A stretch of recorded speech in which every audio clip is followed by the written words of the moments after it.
So in previous videos, when we talked about multiple instances of self, you may have wondered how soon is that actually going to happen in real life? But now there's an ANA Avatar X Prize announced in 2018 and that now has 77 approved teams from 19 countries. So that means that this certainly is going to happen. The winner will be announced this year, 2021. And so very soon we'll have actual technology showing us how to do this. Multiple instances of self. So that's very exciting. Recently in the course, student Nadiya had some interesting comments on multiple instances of self. So we have added some additional images and edits to that, and we hope you like the result. Thank you for watching. I wonder how quantum entanglement would play into this. Like, I was just thinking about it and I was like, okay, by the rules of quantum entanglement, you know, you have two particles, right? For example, like two electrons, and if one is entangled with another electron, if one is spin up, the other one's spin down, right? So then I was thinking, okay, maybe we're only gonna be able to have two existing copies of ourselves that are entangled. But then I was like, we have multiple different particles in us, so it's like quantum computing. There's an infinite amount of combinations that could exist. So, I mean, who can tell what the nature of how these multiple instances will work, how they will manifest themselves. And one thing I'll just say, like, just to what you said, Tian, about, you know, studying and working on, like, you know, building our memory capacities using some sort of, you know, neurotech or something like that. I think the problem with that is because the problem is with education, because education emphasizes the information that's already in your head. Even when we all offload our memories into these things called phones and computers. So that technology already exists. It's just the education system limits our ability to make use of it. That's my one big gripe with the education system. On a whole other tangent now, ethically, like, judging by like virtue ethics and things like that, would we only want certain people to make multiple instances of themselves? Like, would we have to ban people from making instances of themselves because they're just bad people and we don't need more of them? I mean, with the use of this technology, then, I mean, it applies to like atomic or any other really hyper changing technology out there, right? We don't want it to fall into the hands of people who would abuse it. I just think it's impossible to do so from a philosophical standpoint, that you could have another conscious experience or another conscious entity be of your own. Like, I just don't think it's possible. You can create another copy of yourself, but you don't have agency over what it would do in its life.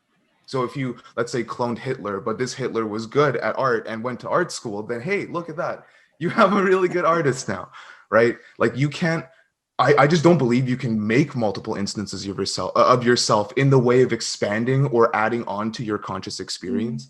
And so that technology, in my opinion, just wouldn't exist. You can make copies of people, right? Like, let's say cloning technology gets to that point and you can make clones of yourself ad infinitum. Well, then you would just have multiple, you know, versions of yourself that would have very individual experiences, you know, built off the same DNA. And let's say given a same or different environment, they would just be acting differently. And none of those experiences you would incorporate unless they like talk to you, for example. That people talking to each other is how they share their conscious experience. And so that is no different than what we currently do. Yeah. I wonder if there would be any sort of primacy that's given to the original person as a sort of cause of all these other That's copies. another thing. Yeah, like I believe that when you make in the, I guess in the conversation of making multiple instances, they would carry your memories, everything that you had up to that point of being instanced. They would know. So they would know about your birth. They would know about all the traumatic childhood memories you had, and they would just work from there. And so I guess in essence, you can't even distinguish the two because they both are from the past knowing everything about you. And so they are as you would be. They would just act according to again, the quantum rules of uncertainty. Oh man, this is so uncanny because this is actually relating to what I did for like a research paper for a course on Catholicism of all things, about like how Catholics and Christians understand the Trinity. You know, like some of the philosophy surrounding that, like it goes like way deep into like time travel and like how multiple instances can simultaneously be different but be one, right? Like how the Father, the Son, and the Holy Spirit are seen as one. And this is really surprising to me because it just goes to show how these sort of heuristics from religion and whatever are still actually quite useful in even discussions of multiple instances of self. So, you know, if you just think about augmentation, like I'm aware, if you take mental illness in people who are at the really fringes of society and heavily impoverished and so on, and if you just fix everything in their environment, sometimes the mental illness just, you know, goes away. It was so related to that. So how does that relate to the influence of being augmented? If you think of a very evil person, a person with a bad personality, with a certain intellect level, right? And you augment that intellect threefold, they may instantly realize I've been wrong, you know? Wow, I've really been wrong about stuff, right? And so it's not going to work 100% of the time. We don't know how many instances of this person instantly becoming like moral and balanced just by having greater intellect, but there will be some instances of that. So it'll be really interesting to see when being evil and really terrible person is a permanent state. No matter how smart you get, nothing fixes it, right? And when it's entirely based on your limited understanding of the world around you. And once that's improved, then the disorder just goes away. So this is something else that we will discover. I wonder if it would be useful for people with, limited intrinsic motivation who already are at that base level where they don't have the motivation to, or the energy to engage with the world. Like, would multiple instances of self be effective in sort of inspiring motivation? Would it be able to surmount that barrier? Because I find that that's the biggest thing when we think of the future, because some of us just might not have the motivation to go through all these things, multiple instances of self. And the strange thing about that, in my 74, almost 75 years, the instances of failed human motivation are in very wealthy families, usually the younger children. They realize early on, wow, I really lucked into something here. I live in a mansion and we get all this stuff and I don't have to accomplish anything or do anything. I'll still have a great life, right? And it's so frustrating when you see that happen. And, strong efforts are made to keep it quiet that this one child, is just so darn lazy and just not doing anything useful in the world when they have everything, right? And they just, they seem to lack the motivation. Isn't that the goal of transhumanism, for everyone to already have everything? So isn't that a good thing? Yeah, no, it is, but we'll gradually figure this out, There probably is a cure for those younger children in wealthy families who decide around puberty or something that they're not going to do anything for the rest of their lives, right? There's a cure for that, and we'll figure out what it is. I suppose now in this context, it's seen as bad because, you have someone at what David Pierce is saying, at a higher base level of hedonism, right? While other people are so low. Like, I feel like that there's that inequality aspect that feeds into that not being good. But maybe if we're all at the same base level, then we'll rejoice in other people having great lives. I wonder, because like a lot of people who are born into wealthier families who are just like, oh, I don't have to do shit to get what I want. I feel like they oftentimes fall into addictions, which is quite interesting because they're so bored and they're just like, oh, drugs. Sorry, I have dirt on my hands because I'm planting. Sorry, this is like very like, we're making a little like propagation station. Yeah, so I wonder, like, I was thinking about if transhumanism would lead to eradication of drugs or addictions, because like I was so focused on it being like a physical feeling with like the brain health, and like it's like a physical satisfaction along with like the mental.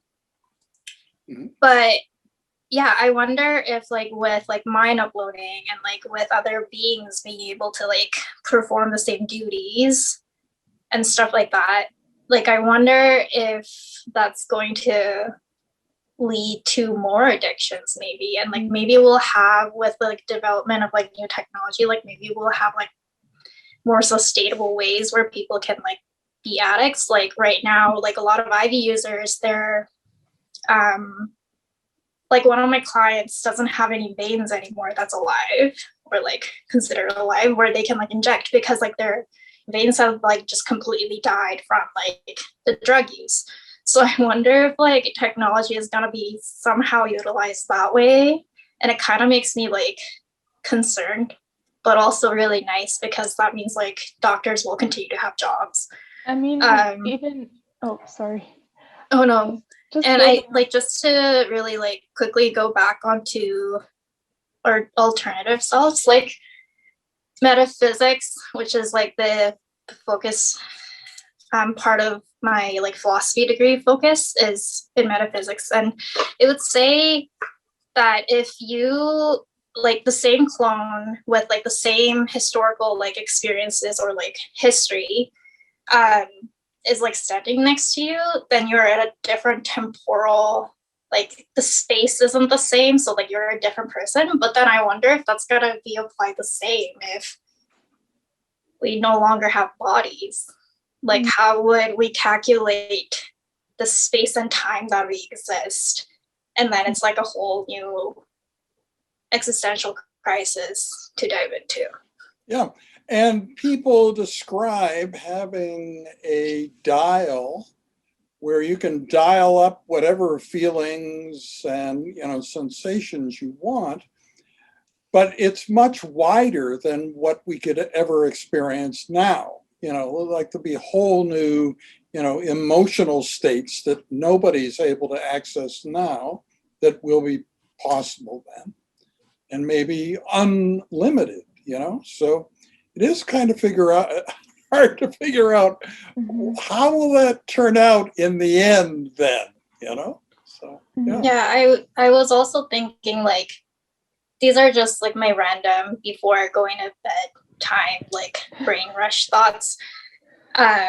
It's like, what if we could tune our bodies so that like breathing makes us high, or like feel like we're getting high, or like there's just like so many different ways outside of like utilizing, whether it be like lab made or like shed made drugs. Like we don't have to rely on those things to get a crave and like satisfaction we want. And maybe like that will lead a whole new way of addiction recovery treatments that's like more effective and like doesn't take a lifetime. But at the same time, I'm just like, what if without having to do anything, like what if people just want to like breathe and like that's all they do, and like that's like them wanting to like that's their life and like their goal, and like that's what they're addicted to, if like it somehow be able to like be altered to make themselves feel good. Well, there will be a sort of ethos of the future, right? We don't know what it will be, but there will be a kind of way of living that people will respect and think, gee, you're doing that really well. And otherwise, they think you're a complete loser, right? And we don't know what those parameters are yet. What will determine that? It certainly won't be the job that you have, because probably hardly anybody will have jobs eventually. So it'll be other things that determine whether this new standard ethos of society, whether you're fulfilling it, exceeding it, or doing less well at it than anyone else, Yeah. And it's a new way when you meet somebody and get to know them, of figuring out whether they're sort of handling things better than you and you can learn from them, or they have a lot to learn from you, or yeah. So Yeah, that makes a anyway, lot of sense. Because I feel like if we logically follow the kind of current paradigm we're in, it'll probably end up leading to some kind of mega addicted state. Because I mean, right now we're already on TikTok. That algorithm's supposed to retain our attention. We're supposed to like keep getting that hit of serotonin over and over and over again, and it's unscrollable. I mean, it's infinitely scrollable. That's almost like I can't even think of a more sophisticated yeah. social media engine. No, you're absolutely right. Now you would appreciate that I don't know much about Instagram. I've only been on it since February 1st. But initially, when you join, you get this notification, you're all caught up when you've actually looked at everything you can look at that's on your feed, right? But Right. very soon, that is no longer possible. You can't be all caught up. You could be spending like now I'm following 5,000 people and there's 1,600 people following me, right? So at that point, you would never be able to spend enough time with your phone to actually see everything that you would want to see. And Right. most people are then in that state. So maybe they're thinking back to the point where they got this message, you're all caught up. Thinking, well, I want to see that again, even if I have to look at 2,000 pictures, So Yeah, it's bottomless.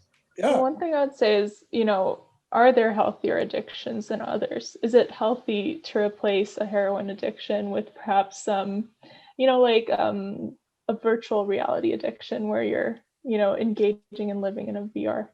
Are these addictions equivalent? And I guess, see, you could create something where you take a person with a terrible personality and they consent then to spend like months and months in this virtual reality game that constantly teaches them like a much better way to live, and the goal of the game is to make them a much better, more useful person that functions better in, society. So. It's interesting. I don't know. I feel like in the future when like the costs of addiction, addiction viewed as bad mainly because of all the costs and all the negative side effects that come from it, no matter what it would be. If in the future those are all alleviated, the goal might not necessarily be like even in the notion of making bad things good. It's just what you decide to do. Like I know this is a very impartial view of the future, but I honestly think like if we don't have jobs anymore, if it's just up to us to basically realize ourselves in whatever way possible, the whole notion of morality kind of goes out the window as well. Like you would just have groups of people who vibe in a certain way essentially, and there wouldn't be like a good or a bad, as long as there's no like direct interrelational inference that would be like that somebody would impact another person on a solely individual level. There isn't really like a good or bad anymore. Like if they feel satisfaction in doing bad things the same way you do good, why wouldn't they be allowed to do so? it would just be in a better environment, I guess.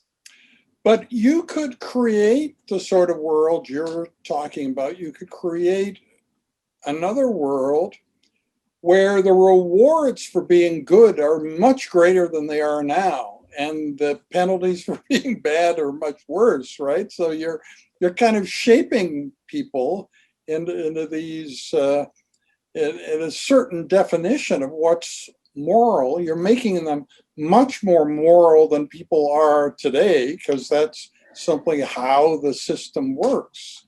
And you could create either one of those kinds of systems or something entirely. Is it ethical to make people more moral based on your own It morals? might be more evil than anything else you could do, right? Yeah, I don't know.